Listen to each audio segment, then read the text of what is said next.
안녕하세요. 스타119 임광목 대표입니다. 1월 27일 월요일이고요. 물론 지금은 그 긴 연휴 기간 중에 중간에 위치해 있는데, 여러분들 그 27일 날이 원래는 쉬는 날이 아니었는데, 그 대통령 권한 대행의 대행을 하고 있는 최상목 그 부총리가 내수진작을 위해서 27일 날을 계속해서 쉬는 날로 그러다 보니까 뭐 한 달이 30일이라고 하면은 30일에 거의 3분의 1에 육박하는 거의 9일, 10일까지 연속해서 쉬는 회사들도 많이 있더라고요.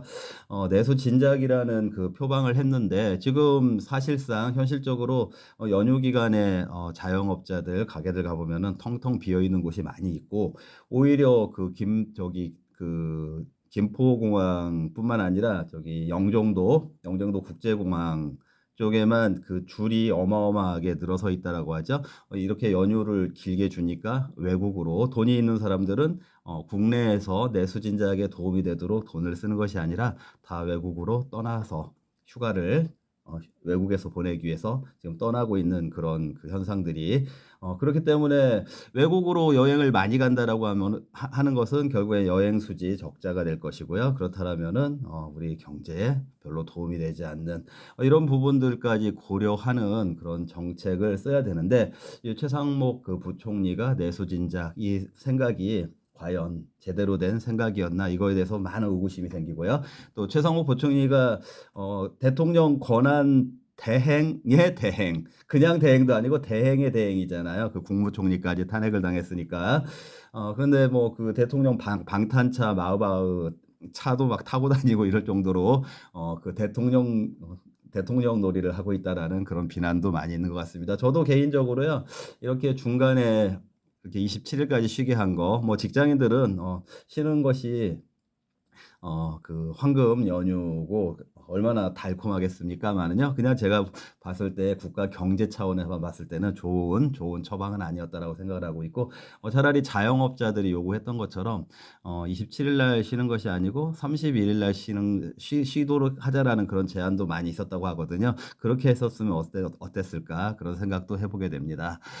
자, 어쨌거나요. 근데 연휴가 지금 이렇게 길게 진행이 되다 보니까 우리 증시를 하는 입장에서는 한국 그리고 중국도 그래요. 지금 연휴가 길다 보니까 그 휴장이 길어지다 보니까 또 잠깐은 주식이나 이런 증시 이런 쪽에 대해서 잠깐 잊고 지내는 것이 더 좋을 수도 있지만 또 너무 잊고 지내고 지금 그 우리가 휴장인 동안에 미국이라든지 유럽이라든지 아니면은 그 증시가 열리고 있는 다른 국가들은 어떤 흐름을 보여주고 있나 이런 것들에 대해서 그 중간중간 매일매일은 아니라고 하더라도 중간중간 좀 체크를 해두는 것이 감각을 잃지 않고 또 대응력이라든지 또 어떤 그 증시 로직 이런 것들을 상실하지 않는 그런 그 방법이 되지 않을까 이렇게 생각을 해서요. 제가 오늘 연휴 중간에 오늘은 한번 그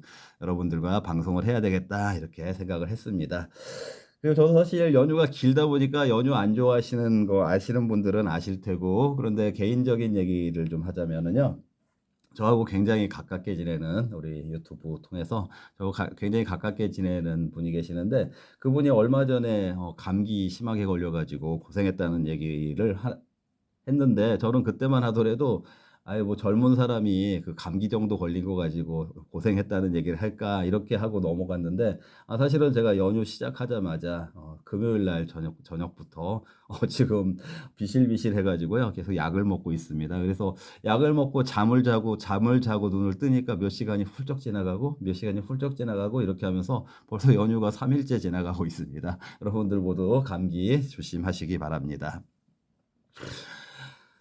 그래서 오늘은 연휴 중 시황 점검 방송을 해드린다 이런 제목으로 해드리려고 하고요.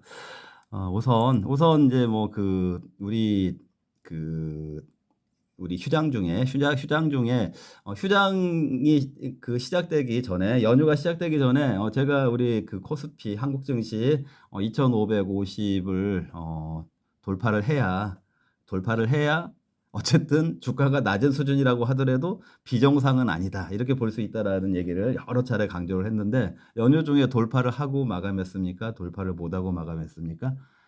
지난주 금요일 날이죠. 금요일 날 돌파를 못 하고 마감했습니다. 물론 이제 2,550 하고 많이 떨어진 수준은 아닌데 어쨌든 돌파는 못 하고 마감을 했기 때문에 그 얘기는 우리 한국 증시는 아직 정상적인 구간이 아니다. 이렇게 말을 할 수가 있는 거고 그럼 정상적인 구간이 아닌 이유가 무엇일까? 이런 거에 대해서도 한번 골몰을 해봐야 될 부분이고 또 이 비정상적인 이 구간이 연휴 이후에도 계속될 것인가? 이런 부분들 무엇이 지금 이 비정상적인 구간을 연장을 시키고 있나? 이런 거에 대해서도 한번 고민을 해봐야 될 지점인 것 같습니다. 한국 증시하고는 별개로요. 그 이제 미국 증시는 연속해서 계속 열리고 있는데요. 우리가 이제 연휴 기간 중에 이번 주 오늘부터 월, 화, 수, 목 이렇게 진행되는 동안에 미국에서는 지난주까지는 뭐 트럼프 취임에 의한 트럼프 말에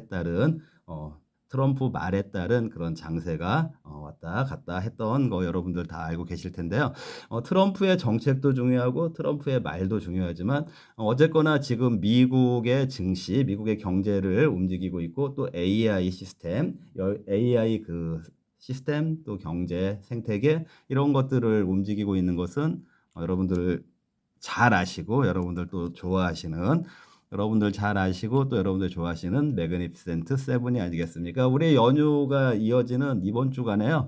매그니피센트 세븐 그 실적들이 대부분 발표가 나올 거예요. 자, 그러면 만약에 이 실적은 항상 여러분들 두 가지로 해석해야 된다고 했죠. 실적 자체를 해석해야 되고 또 앞으로의 실적 전망에 대해서 어떻게 인식을 하는지 이게 중요하다고 했죠.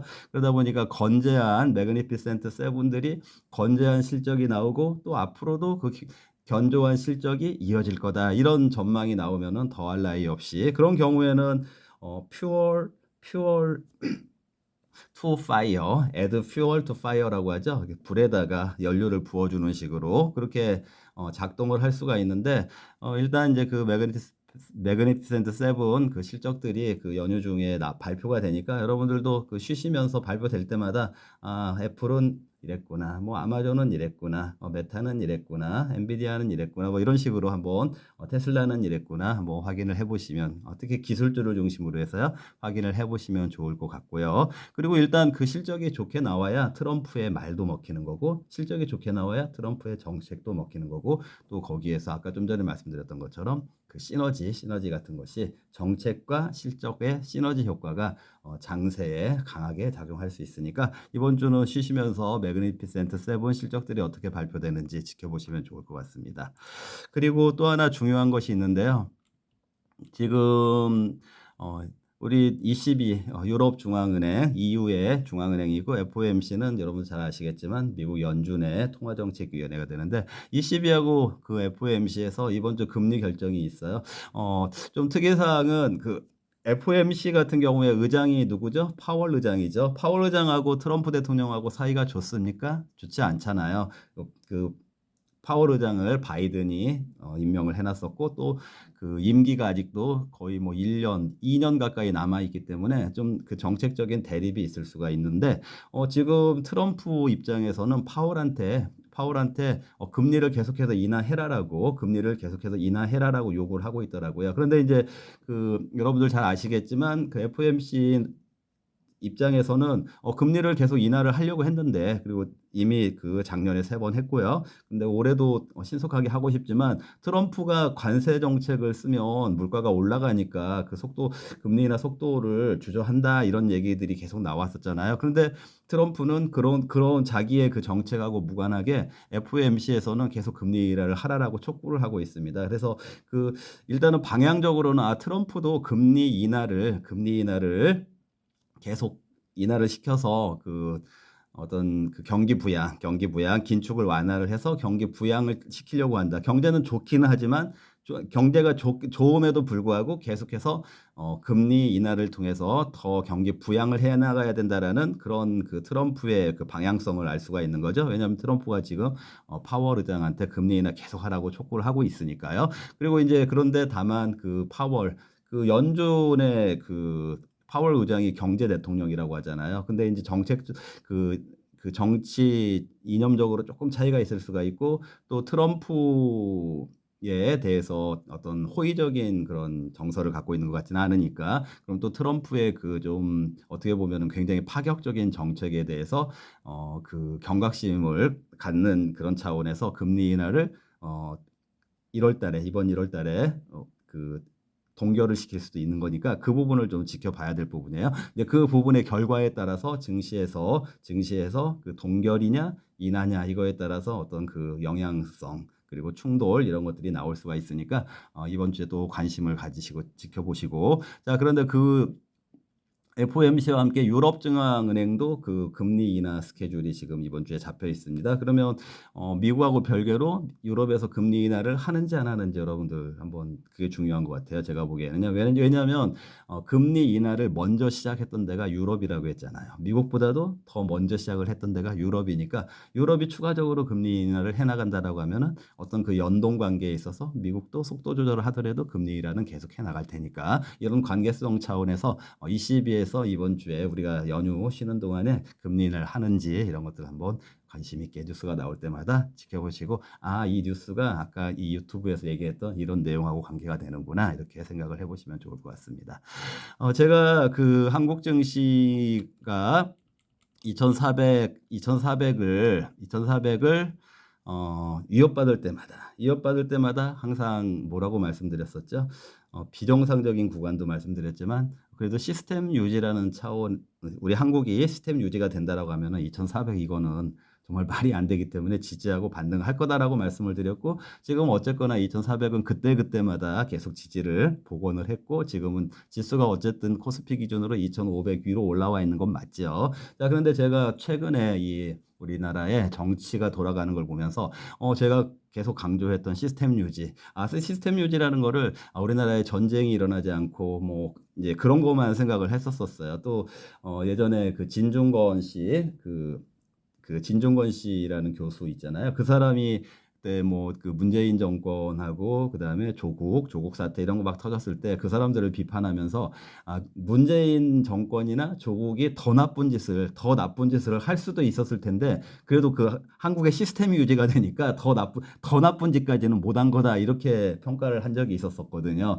근데 그만큼 이 시스템이 유지가 되는 거. 시스템 유지는 우리 국민들이 잘 봐야 되는 그런 영역에 있는 건데, 저는 지금 이 시스템 유지마저도 굉장히 위협을 받고 있구나, 이런 위기감을 느끼고 있습니다.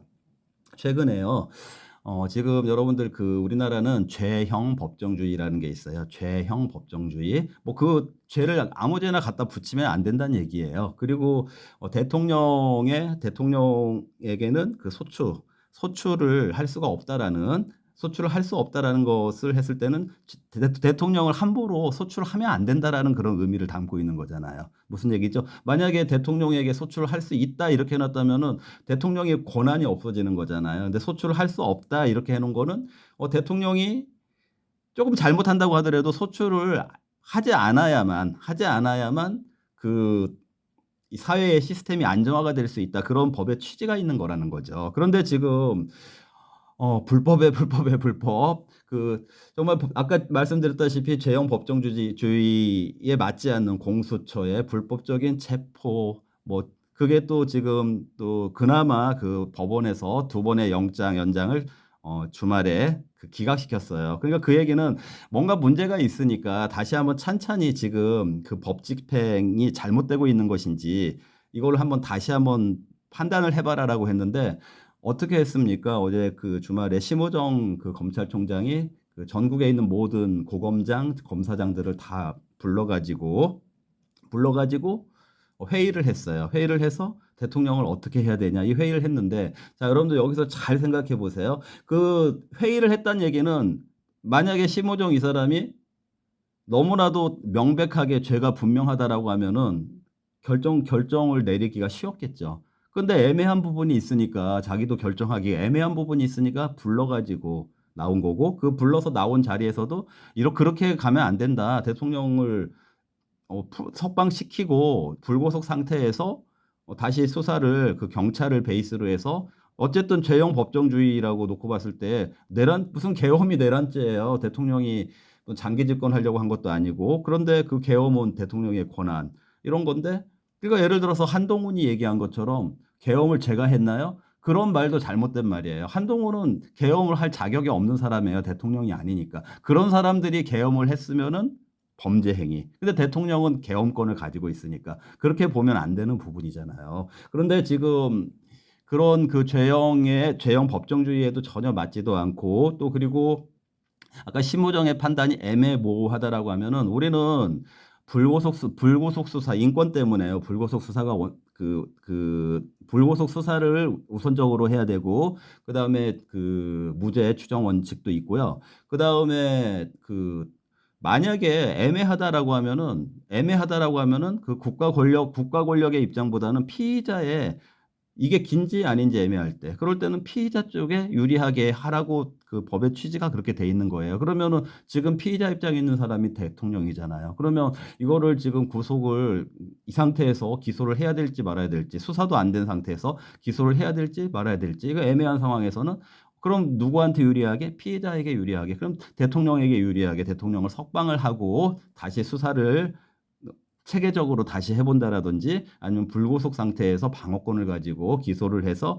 그 재판부에서 다시 그 서로 형평성 있게 주장을 통해서 그 재판의 평가를 받든지 이렇게 가야 되는 건데 지금 우리나라 시스템이 잘못해도 너무너무 잘못되고 있고 그래서 제가 여러분들께 저 항상 우리나라 시스템이 유지가 되니까 코스피 2400 거기서는 지지가 됩니다. 이렇게 말씀드렸는데요. 정말 이런 식으로 그 법이 잘못 집행이 되고 있고 왜곡이 되고 있고 농단이 되고 있다라면은 이 시스템에 대해서도 다시 한번 생각을 해봐야 되지 않을까 이런 생각을 하게 됩니다. 그런데 우리 2030 그리고 그 유명하신 그 국사 그 일타 강사 전한길 씨 이런 분들 그리고 청주에 굉장히 훌륭하신 그 재판 그 법원장이라고 하죠. 법원장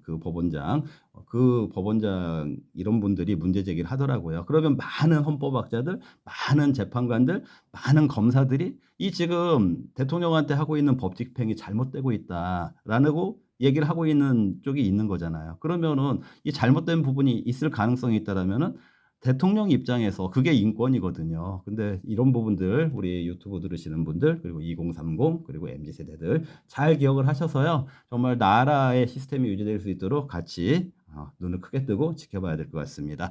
자, 내일 화요일, 수요일, 목요일까지 또 연휴인데요. 제가 외국 증시에 있어서 뭐 우리 한국 증시는 열리지 않으니까 특이 사항이 있을 게 없죠. 그런데 이제 외국 증시에 있어서 좀 특이 사항이 발생하면은 중간에 또 방송을 할 수가 있고 만약에 뭐 발생하지 않고 무난하다라고 하면은 이제 금요일 날쯤에 우리 증시 열린 이후에 여러분들께 찾아뵙도록 하겠습니다. 네, 시청해 주셔서 감사합니다.